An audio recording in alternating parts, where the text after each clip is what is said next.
அப்படியா? அவங்க பிறந்தது 26. சரி, 25 டேட் கொடுங்க, அது எப்பன்னு தெரியல. ஒருவேளை 26ஆம் தேதி கூட இருக்கலாம். அப்போ 3 பிறந்த நாள் ஆகிடும்.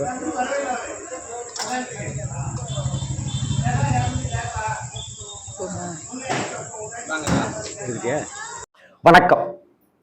அன்புக்கு பஞ்சமில்லை. இப்போ ஒருத்தரை பார்த்தீங்களா? Tea master. அவர் பேர் சுப்பிரமணியன் அப்படின்னு பேர். நம்ம நங்கநல்லூரில் ரோஜா மெடிக்கல்ஸ் அப்படின்னு ரொம்ப பாப்புலரான ஒரு இடம். பஸ் ஸ்டாப்பே இருக்குது, ரோஜா மெடிக்கல்ஸுங்கிற பஸ் ஸ்டாப்பே இருக்குது. அந்த பஸ் ஸ்டாப் வரிசையில் மந்திர் கஃபே அப்படின்னு ஒரு ஹோட்டல், அந்த ஹோட்டலுக்கு பக்கத்தில் சபரி டீ ஸ்டால் அப்படின்னு ஒரு டீ கடை. சென்னையில் நங்கநல்லூரில் ரோஜா மெடிக்கல்ஸ் வரிசையில் ஒரு டீ கடையில் டீ மாஸ்டராக வேலை பார்க்குறாரு. அந்த டீ கடைக்கு நான் 2-3 தடவை போயிருக்கேன். அப்படி 2-3 தடவை போகும்போது தான் எனக்கு சுப்பிரமணியன் பழக்கமானார். அப்போ சுப்பிரமணியன் பேசுகிறத கேட்டுட்டு எந்த ஊர், மதுரை பக்கமா காரைக்குடி சிவகங்கை பக்கமா அப்படின்னு சொல்லி கேட்டேன். சிவகங்கை பக்கம் அப்படின்னு சொல்லி சொன்னார். இன்னொன்று, நான் ஒரு ஆளாக போய் நின்று டீ வேணும் அப்படின்னு சொல்லி கேட்டப்ப 5 டீயா 6 டீயா அப்படின்னு கேட்டார். ஏங்க, ஒரு டீ கொடுங்க, நல்லா இருந்தால் இன்னொரு டீ கூட குடிக்கிறேங்க, நீங்கள் சொன்ன 5 டீ கூட குடிக்கிறேன் அப்படின்னு நான் சொன்னேன்.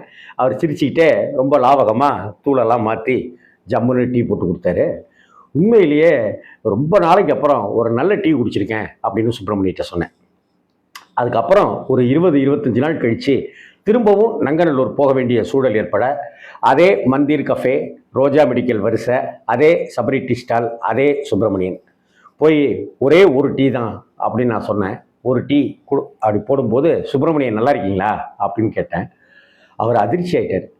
என்ன சார் ஞாபகம் வந்துருச்சுப்பா, எனக்கு எப்படி பேரெலாம் ஞாபகம் வச்சுருக்கீங்க அப்படின்னு சொல்லி கேட்டார். அதுக்குத்தான் நமக்கு ஞாபக சக்தின்னு ஒரு விஷயத்தையே கடவுள் கொடுத்துருக்கான், அப்புறம் மறந்துட்டா எப்படி அப்படின்னு சொல்லிட்டு அவர்கிட்ட சொல்லிட்டு, அப்புறம் ஊரில் எல்லோரும் நல்லா இருக்காங்களா அப்படி இப்படின்லாம் விசாரித்தேன். அவருடைய சம்பளம் பற்றி விசாரித்தேன். அப்புறம் அங்கே தங்கியிருக்கிறாங்க ஹோட்டலில், அந்த கடையில் 3 பேர் வேலை பார்க்குறாங்க. 3 பேருக்கும் ஒரு ரூம் ஒன்று எடுத்து கொடுத்துருக்காங்க. அதுக்கு உண்டான வாடகையை நிர்வாகமே கொடுத்துருவாங்களாம். அதே போல் 3 பேருக்குமான சாப்பாடு, 3 வேளை சாப்பாடும் நிர்வாகமே ஏற்பாடு பண்ணி கொடுத்துட்றாங்க. ஒரு நாளைக்கு எவ்வளோ சம்பளம்னு சொன்னார். ஊரில் யார் யாரெல்லாம் இருக்காங்கன்னு சொன்னார். அப்போ எப்போ ஊருக்கு இனிமேல் எப்போ போவீங்க அப்படின்னு சொல்லி கேட்டேன். அப்போ செப்டம்பர் 26ஆம் தேதி போகணுன்னு நினச்சிருக்கேன் சார் அப்படின்னு சொன்னேன். அப்படியே பேச்சு பாவம், புண்ணியம், தர்மம், அதர்மம், நல்லவன், கெட்டவன், முசுடு, முன்கோபி அப்படின்னு பேச்சு அங்கங்கெல்லாம் அப்படியே பரவிட்டே வந்துச்சு. நல்லவன்னு ஆட்கள் எல்லாமே குறைவாக இருக்காங்க. என்னை பொறுத்த வரைக்கும் சுப்பிரமணி, யாராவது பசிக்குதுன்னு கேட்குறாங்கனாக்கா ஒரு 100 ரூபா நான் கொடுத்துடணும். யாருக்கா எனக்கு பணம் தேவைனாக்கா ஒரு 1000 ரூபா கடன் வேணியா குடி, அடுத்த மாதம் தரேன் அப்படின்னாக்கா ராம்ஜியை நம்பி தரணும். இது போதும் என் வாழ்க்கை அப்படின்னு நான் சொன்னேன். அப்போ சுப்பிரமணி சொன்னது தான் இந்த அன்புக்கு பஞ்சமில்லையில் நான் சொல்ல வந்த விஷயமே. அந்த டீ கடையில் எங்கேயோ ஒரு ஊரில் பிறந்து மனைவி குழந்தைகள்லாம் அங்கே இருக்க, இவர் இங்கே சென்னையில் டீ மாஸ்டராக வேலை பார்த்துட்டு கால் கடுக்க 12 மணி நேரங்கள் நின்று வேலை பார்த்துட்டு இருக்கிற அந்த டீ மாஸ்டர், அடுப்படியிலேயே வாழ்க்கையாக இருக்கிற அந்த டீ மாஸ்டர், செப்டம்பர் 26ஆம் தேதி என்னோட குழந்தைங்களுக்கு பிறந்த நாள், அப்போ போகலாம்னு ஒரு ஐடியா இருக்குது அப்படின்னு சொன்னார். குழந்தைக்கு பிறந்த நாளா இல்லை குழந்தைங்களுக்கு பிறந்த நாளா அப்படின்னு நான் கேட்டேன். குழந்தைங்களுக்கு அப்படின்னு சிரிச்சார். அப்படின்னா ட்வின்ஸா அப்படின்னு. ஆமாம் சார் அப்படின்னாரு. அடா சூப்பரு, என்ன பேர் அப்படின்னாங்க. எல்லாரும் ராமன், லக்ஷ்மணன் அப்படி இப்படிலாம் வைப்பாங்க, ரமேஷ், மகேஷ் அப்படின்ட்டுலாம் வைப்பாங்க, இல்லை சிவா, விஷ்ணு அப்படின்ட்டுலாம் வைப்பாங்க. நான் ஹரிஹரன் அப்படிங்கிற பேரில் ஹரீஷ் அப்படின்னு ஒரு பையனுக்கும் ஹரன் அப்படின்னு இன்னொரு பையனுக்குமா வச்சுருக்கேன். அடா இது கூட நல்லா இருக்கே, நல்ல சிந்தனையாக இருக்கே அப்படின்னு சுப்பிரமணிகிட்ட சொன்னேன். அப்போ பசங்களுக்கு எத்தனை வயசு அப்படின்னு, 4 வயசு ஆகுது சார். வருஷம் முதல் பிறந்த நாள்லேருந்து ஒவ்வொரு பிறந்த நாளைக்கும் சிவகங்கையில் அங்கே அனாதை இல்லம் இருக்குது சார். அந்த அனாதை இல்லத்தில் இருக்கிற 250 பேருக்கு நாங்கள் போய் சாப்பாடு கொடுத்துட்டு வந்துடுவோம் சார் அப்படின்னு. அப்படியே அதிர்ச்சி ஆகி ஃப்ரீஸ் ஆகி அப்படின்னு இருந்தேன். என்ன சொல்கிறீங்க மணி அப்படின்னு. ஆமாம் சார், எத்தனையோ பேர் பசியால் கஷ்டப்படுவாங்கள்ல சார். நான் வெளியூருக்கு வந்து பசி இல்லாமல் சாப்பாட்டுக்கு கஷ்டம் இல்லாமல் அப்படி இப்படின்னு வாழ்ந்துட்டுருக்கேன் சார். ஆனால் என்ன மாதிரி எத்தனையோ பேர் வெளியூர்லேருந்து வந்தவங்க இருப்பாங்க. இல்லை அப்பா அம்மா உதறி தள்ளிட்டாங்க, அப்பா அம்மாவை கைவிட்டாங்க பசங்க அப்படின்னு சொல்லி எத்தனையோ வயசானவங்க இங்கே வந்திருப்பாங்க.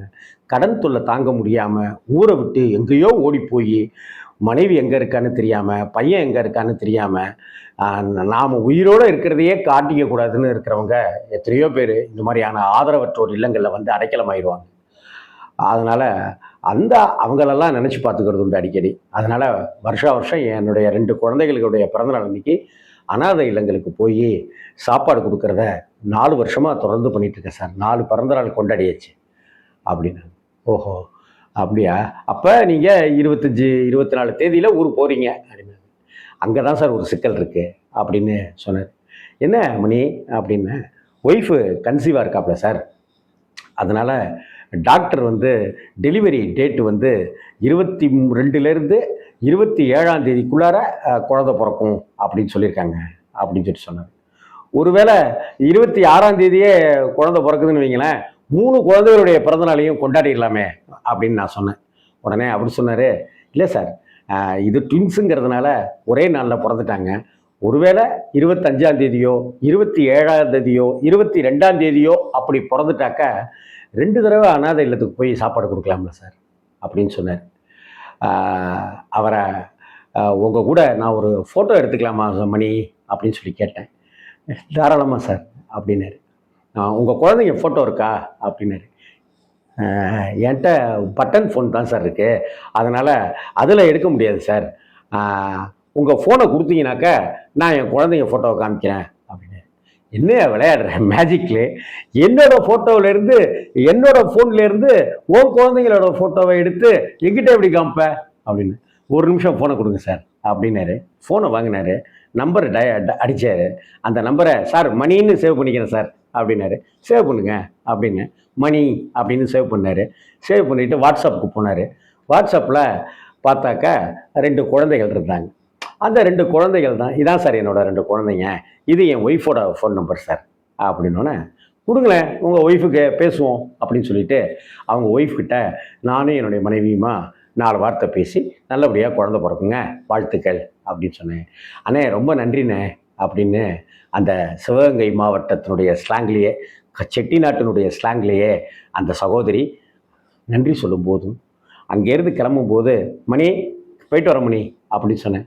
ஓகே சார் வாங்க சார் அப்படின்னு சொன்ன பிற்பாடு அன்று இரவு எல்லாமே எனக்கு யாரோ ஒருத்தர் என் கண்ணுக்கு முன்னாடி டீ ஆற்றிட்டு இருக்கிறதையும், அப்படி டீ ஆற்றிட்டு இருக்கிறவர் தன்னுடைய பாக்கெட்லேருந்து பணம் எடுத்து சாப்பாடாக மாற்றி அதை நிறைய பேருக்கு அவருடைய கையாலேயே வழங்கிட்டு இருக்கிறதையும், 2 குழந்தைகள் அதை ஆனந்தமாக அப்படியே வரிசையாக வந்து பார்த்துட்டு இருக்கிறதாகவும் நான் கற்பனை பண்ணிக்கிட்டே இருக்கேன்.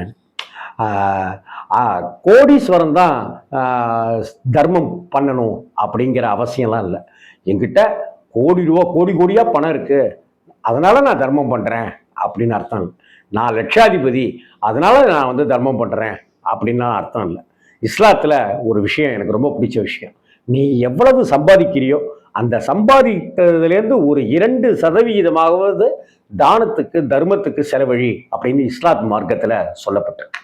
அதனால் இந்த டீ கடை மாஸ்டர் மணி அவருடைய சம்பளத்துக்கு மீறியதாகவே அவர் அந்த தானத்தை செய்கிறார். இந்த உலகத்திலேயே சிறந்தது அன்னதானம் அப்படின்னு சொல்கிறோம்.